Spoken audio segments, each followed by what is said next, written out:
some principles and practices to ponder, and try and say that really fast. It probably is not as easy as, or maybe it is easier than Peter Piper picked a peck of pickled peppers. But um, what I want to, I guess, emphasize again, and I think all of you have been on one of the two weeks that I've talked already, but it is really about sort of looking at how do we have things that coexist together, whether the land use might be cattle and the ecosystem might be represented by water quality or fish or biodiversity.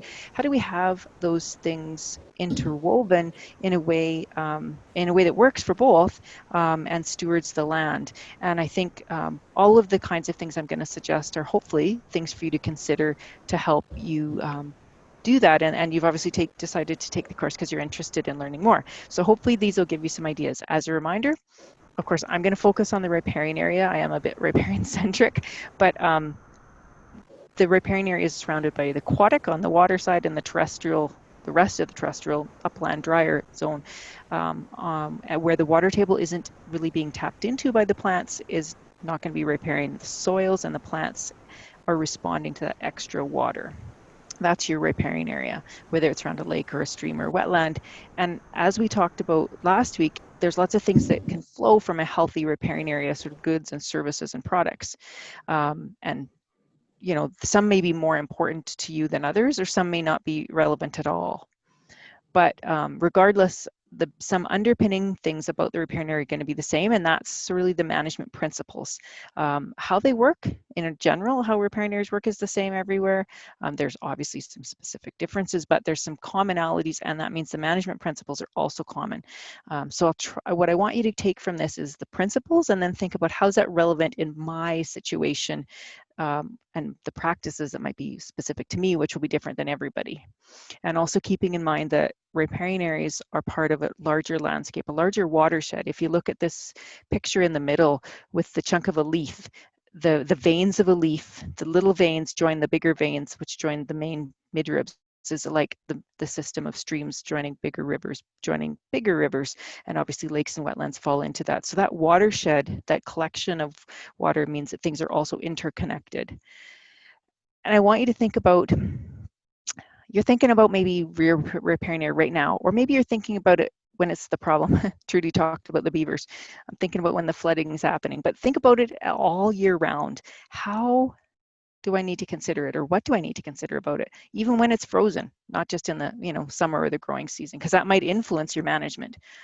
Again, thinking about including the sort of near shore area that sort of has those plants that are doing things, the functions we talked about, both the trapping and storing of water, dissipating energy, and creating that primary productivity. Those are the functions we're trying to achieve with a healthy riparian area that is functioning. And so I want you to think about, how do I get those? And a few things that you have to kind of as a background is think about, well, I can't just do anything I want. I might like to, but there are laws and regulations, which is what this picture represents. There's all kinds of acts, and we aren't going to talk a lot about that in the presentations, but it came up in our actually side group that those are some things you have to consider, right? In terms of, you might have plans or visions, so it's important that you do recognize that, and there's more sort of laws and regulations that relate to what you can do in riparian areas and wetlands than there are maybe in some other parts of the landscape. Not all riparian areas are going to make you more money. Sorry, some of them just aren't. they're not necessarily money, or at least not in the traditional typical ways. Maybe there's some novel new ways, but that doesn't mean they're not producing things. They're just maybe producing things that aren't monetized in our sort of typical environment of economies of money. They might be producing water quality, or cows might be saleable. Some things are not. Maybe it's something else. And for each of you, that we have a real diverse group of people. Keep in mind that you want to look at the whole riparian area and the adjacent areas, because your management maybe on the water, this is a lakefront picture, is if I'm doing something in the water, that's going to affect my ability to manage the riparian area. If I'm doing something upslope or upland that flows into or influences, that's going to affect my riparian area. So I'm obviously going to focus on riparian because I can't talk about everything, but keep that in the back of your mind. Some of the things to keep in mind is some things are not going to be compatible with a healthy riparian area. They just aren't. That's not to say they shouldn't happen any place, but if you want a healthy functioning riparian area, those things are not going to be compatible. If you cultivate the riparian area, it's not going to be healthy. It can't produce those functions. It doesn't have native plants left. This is a cultivation setting in a lakefront for a beach, or in a crop. Same impact basically, or similar impacts. But those are land use or policy or decisions that are not related to that riparian area. So we need to have realistic expectations. If there's certain things we want to do and they're allowed or accepted, then we also just need to recognize that there's some things we need to give up on health. Like we aren't going to maybe have a fully healthy, maybe it's going to be somewhat impacted in some of our activities.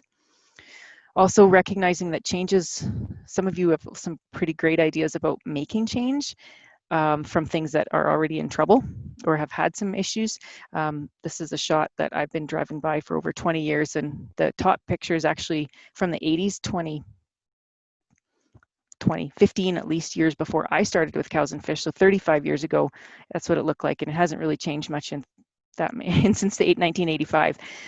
So healing or changing things that have been in, maybe had issues, might take a really long time. You also need to understand what your site has the potential for. They're all different, and your management aspirations, I guess, should be relevant to your site. So this is a small ephemeral stream in a cropped area in central Alberta. This is one side of the highway, and this is the other. One is cropped and one's grazing, and you wouldn't necessarily know that there's any potential for trees and shrubs. Both of them actually could use some help in terms of health and function, but you wouldn't know that presumably the other side of the road could have trees and shrubs too, but it just doesn't, from due to past management choices. And similar kind of, here's a recreational property on a lake. It looks like it should all be sandy beach, and it's naturally sandy. This is Moose Lake. That's not even imported sand. It's just that with lots of activity on top of it, it stays sandy, as opposed to if you just look down the lakeshore a little bit, as soon as you stop those activities, it's fully vegetated and has a forest. So what's the potential of your site? Thinking about some of you that have along rivers or bigger water bodies, ice action, drought. This is the same shot. You look at that green arrow, it's pointing at the same tree. That's a cattail wetland, and this is literally the next year. The opposite of what's currently happening in sort of Trudy's area, no water the next year, meant that cattails just completely didn't come up. It was so dry. So it's still a wetland, just harder to tell. So knowing your kind of extremes in your area is important. And applying the 4 principles. No matter what you do, these principles apply. I'm going to say they are from range science, from grazing management science, but they apply to all kinds of land uses. Balance your supply with your demand. Whatever you're going to take, the landscape can only produce so much. If you take more than it can produce or regenerate, then you're going to be out of balance. You're going to need to provide rest after things have been used or impacted, because it needs to recover plants and soils and the ecosystem. You want to avoid or minimize use in fragile periods, because those periods are more vulnerable and more impacts will happen proportionate to the certain times of year. And just look at distribution of things being even, or in some other planned way. They don't have to be exactly even for sure, but some planned distribution of use. So Carrie, who I work with, has kind of come up with this acronym of BEAD: balance, effective rest, avoid those sensitive periods, and use good distribution. So that helps you remember. I'm going to show these 4 principles a lot of times, so get used to thinking about them. First, carrying capacity. If you have cows, it's about staying within the stocking rate that landscape can produce. If you are producing wildlife, carrying capacity is a long-held wildlife management concept. The land can only produce so many, even without people of any kind around. There's a natural amount that the ecosystem produces. This is a fun way to think about it, not necessarily being true. It's the only way to go, Frank. Why? My life's changed ever since I discovered stackable livestock. So much easier. It doesn't work like that. I mean, it's not that we can't change the capacity of the land, but there are definite, like, realistic limits we have to note. Things like forage productivity, litter, which you might call carryover or trash, which are good things on a riparian area as well as an upland, are part of making sure we leave enough for the health and sustainability of the soils and the plants. If it's a graze setting, native rangelands and forests and on native grass 25% to maximum of 50 on grasslands, and tame pastures are usually taking, you know, that 40 to 70% maximum take of what's produced, and leaving the rest to allow soil protection, biodiversity, and a safe use factor means you don't know what happens next year. One of the producers we did a field day with last year said, "This is next year country," as in we're always planning for the next year's drought, the next year's unknown. So we're always, you know, making sure we've got enough in case. Sometimes you have too much, but in a lot of Alberta, it's the opposite of that. And that's true in areas of heavy use in recreation and situations too. Just too much use, there's plants can't grow. And really that's the underpinning of our riparian areas is the plant community.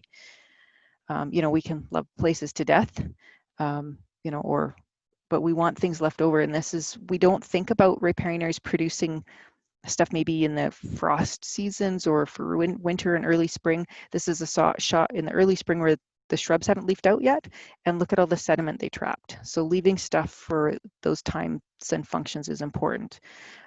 Compared to when we're out of balance and we have too much pressure on these systems. The picture on the top is a bunch of acreages. Each fence line, there's actually 5 different fence lines in a row there, each a skinny little acreage, each with their horse or 2 or donkey or 2. There's just no opportunity for balance in such a small, intensive situation. And the bottom shot is actually in downtown or in urban Calgary in a dog park and walking area. Same thing, just a lot of people loving a place a little too much.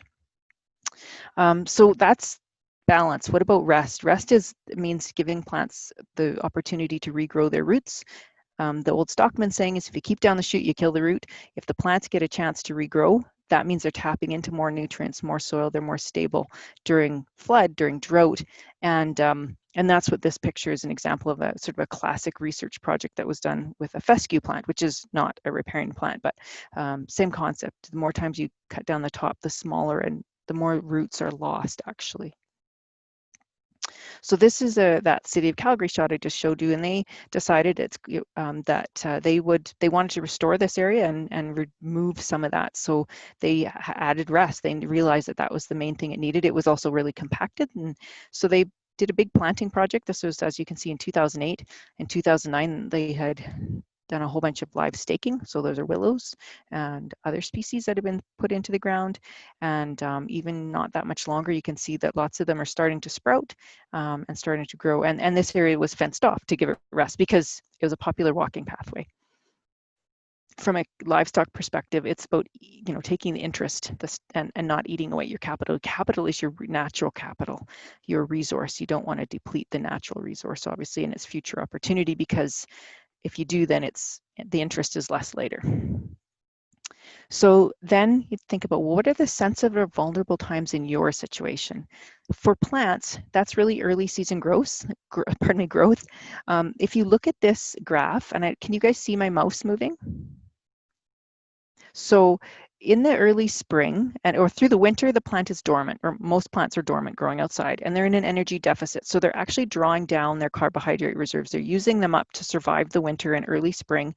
And then when growing season starts in like April or so, they start to continue to draw down more of their root reserves, their carbohydrates, and they get to about the 2 to 4 leaf stage. This is grasses or broadleaf plants, but typically grasses especially.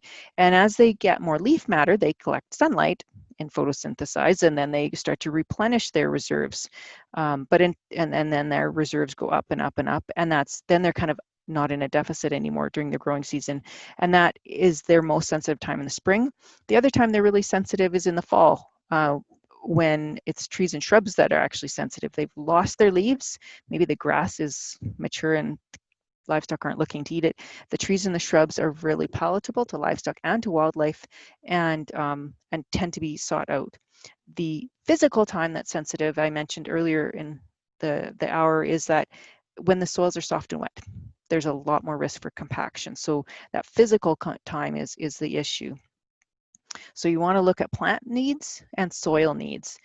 When plants are babies, when plants are just coming up, when stuff at risk of flooding, obviously that's generally and soggy. That's kind of a risk factor. Maybe it's also wildlife. There's a general rule of thumb is, you know, try and avoid as much use in a riparian area and wetland areas until July 15th, because most birds and songbirds and waterfowl have completed their nesting. But there's other wildlife needs, of course, as well that might be specific to your areas. And there's some pugs and hummocks in the bottom left, and some deep ruts, and maybe other things like bad planning of transportation or cat work could be things that are out of balance in your timing.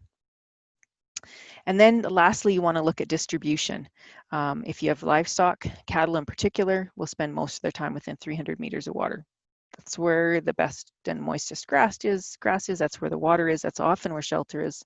Not all livestock behave the same. Certainly some, like things like goats and are going to be spending a bit more time being more adventurous, going uphill. And there's lots of research on different breeds even having different behavioral traits that you might want to think about. People are kind of the same. Think about, where's every campground in Alberta beside a creek, a river, a lake, or wetland? The ones that aren't, you go, why would I want to go there? It's just, there's nothing. You want to be by the water, right? So people, all of our towns and cities were settled mostly near water bodies, our big ones, and for both logical reasons, because we needed water, but also because they're nice places to be. And so we do have a tendency to hang out near them.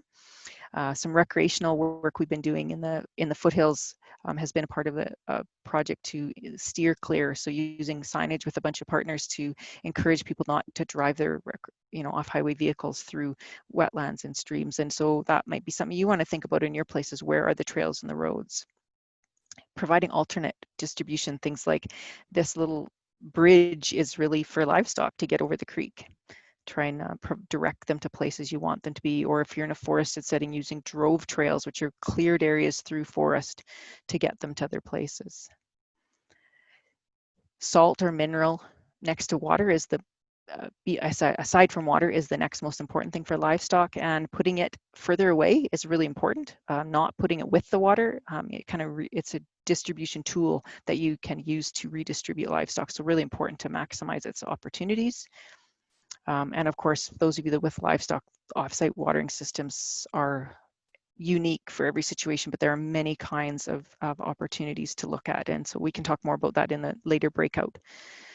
For those of you with properties where you want to just enjoy the view, recreate, and live around a water body, it's not maybe an agricultural setting, or it's not a place you're just visiting, you're hanging out there lots, putting in structures that distribute use, like fences and docks, to focus efforts and activities rather than letting them be widespread. Those are some things to think about.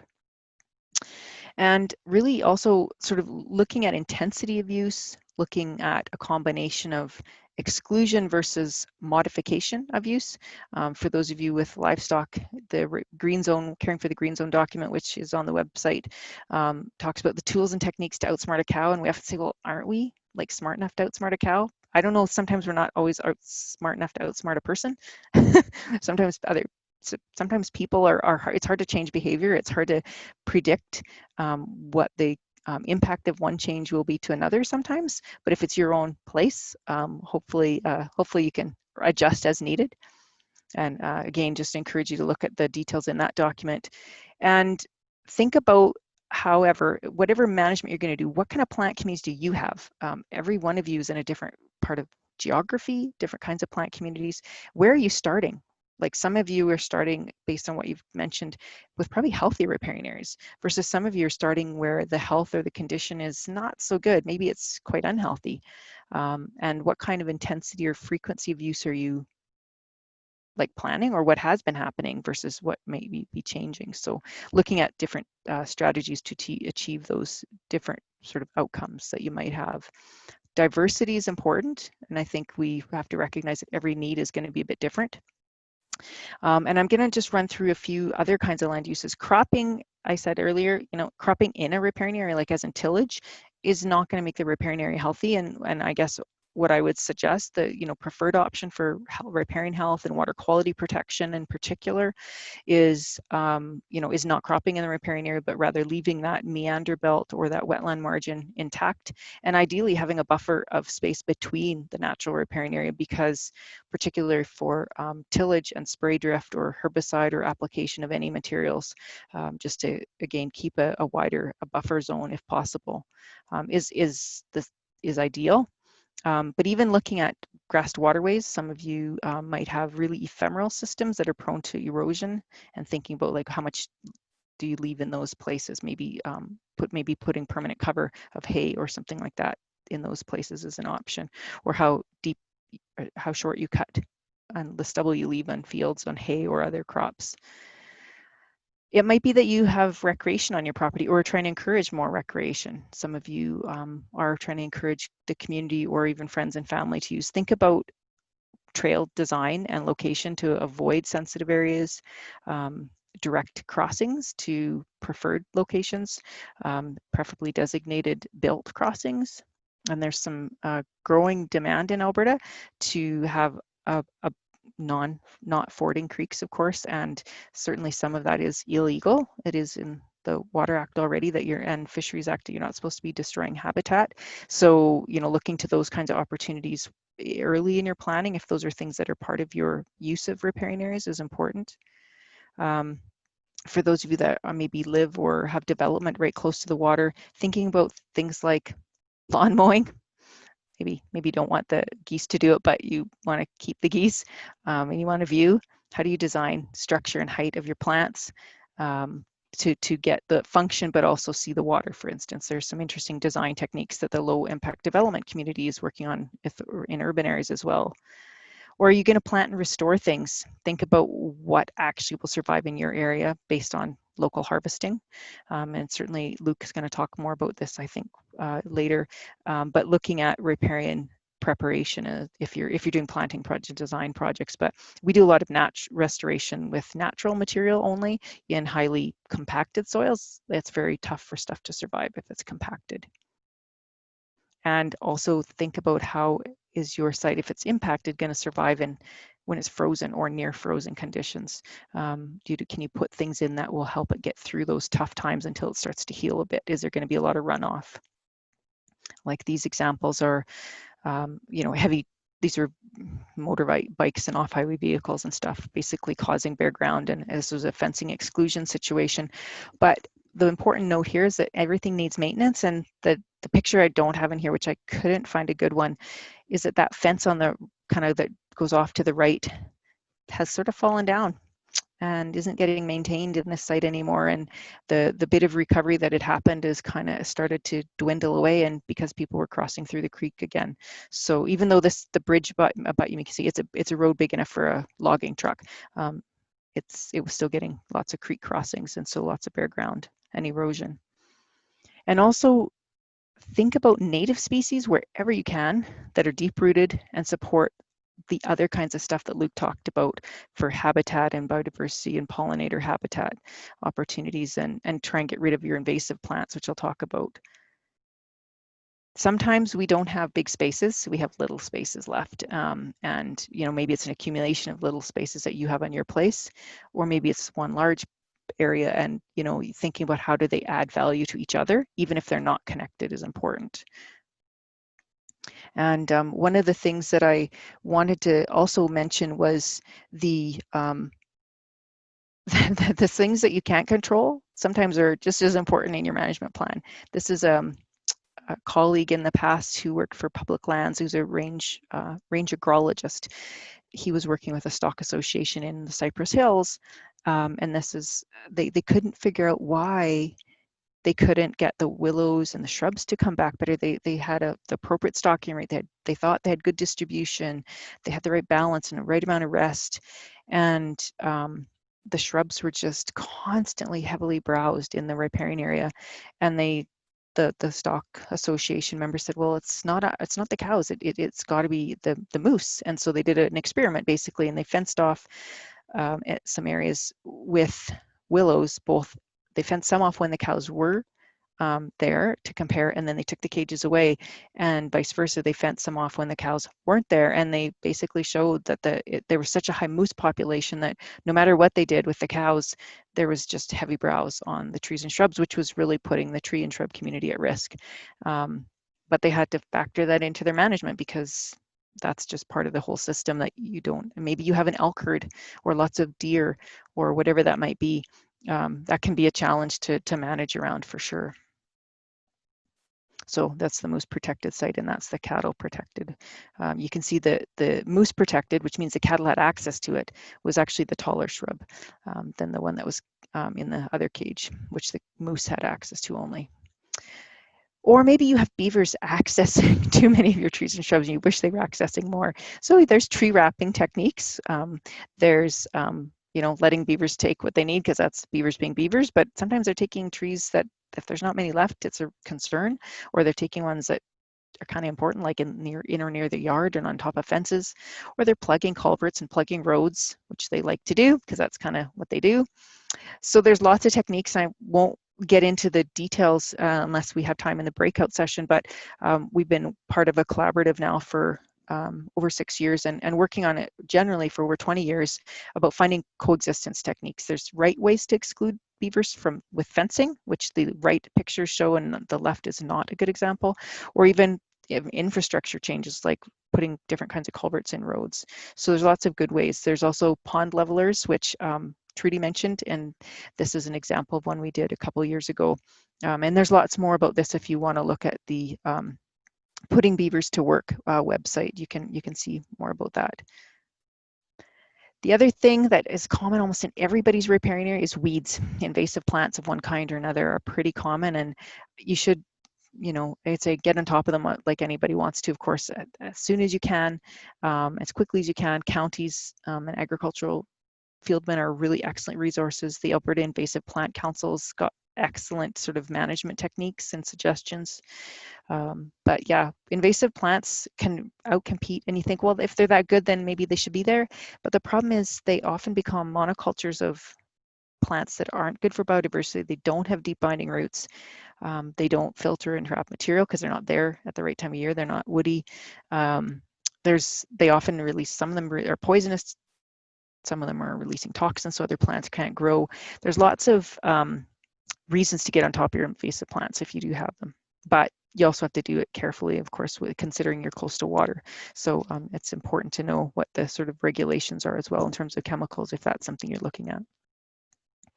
If you took all those things together and think about, again, the 4 principles of balance, distribution, timing, which is avoiding wrong timing, and rest, those are going to go hand in hand with many things, including things for fish and wildlife, like reducing sediment for fish, providing shade, cover, and shelter, and structure, and habitat, and water quality. They go hand in hand with many other things by putting those principles in practice. But whatever you do on your place, you want to think about something that is practical, as in it's actually going to be doable. It's economical, you can afford it and maintain it at that cost, whatever that might be in time or money. It actually restores or maintains health if you've already got a healthy situation, and it's sustainable. The last thing you want to do is have a grandiose idea that you can't maintain or support, and then maybe you lose the ground you've gained. So picking things that are realistic is important, but also, still having a clear vision of what you're trying to achieve is important. And one of the things that we often see is people think about, well, I need an offsite water. I need a particular thing to solve my problems, and don't necessarily think about how to apply that thing. And this is a good example of somebody using an offsite watering system for livestock, and they put the water right on top of the ephemeral drainage. They didn't use it away. They increased intensity. They didn't use it as a distribution tool. So there was like a real loss of opportunity here that could have been had to improve distribution, to improve riparian health, to give grazing in the uplands more of a boost. But so again, it's about thinking about the principles, not just the practice that you want to then apply to it. So, are you trying to create a functional riparian area? Are you trying to improve it for fish or for grazing or any other number of things that are interest? And there's really putting together all of those factors to think about what works in in your situation. So I also really encourage you to think about working with your neighbors and working at a community level. Weeds are a perfect example of usually multiple neighbors are faced with the same weeds. Even things like beaver management or sort of healing of erosion issues often are more effective if you can work with your neighbors, because some of the issues that face each of you will probably be the same, and what one does affects the others. So it can be really additive, positive if you can work with your neighbors and work at a community, or the bigger the better, obviously. I would say that some of your ideas we've heard are really easy probably and totally doable, but some of them are not quite as easy as 30 pounds in 30 days for $30. Some of you guys have really challenging situations, it sounds like, and you shouldn't think that shouldn't stop you from starting on them. You should still think about tackling those things, but recognize that some of them are going to be more complex, or they're going to take longer for you to see results. That doesn't mean they're not valuable. They're just going to potentially take longer, or they might have needed to be worked on for longer, or they're more more multifaceted. So as always, I want to thank our funders, and of course Oz funding with the Watershed Resiliency and Restoration Program, and our funding from CAP that helped put some of this content together. And as a reminder, if you want to contact me or any of our staff, it's on our contacts page. And I think there is time for a few questions, and I'll ask Luke to jump in and just tell us where we're at for time.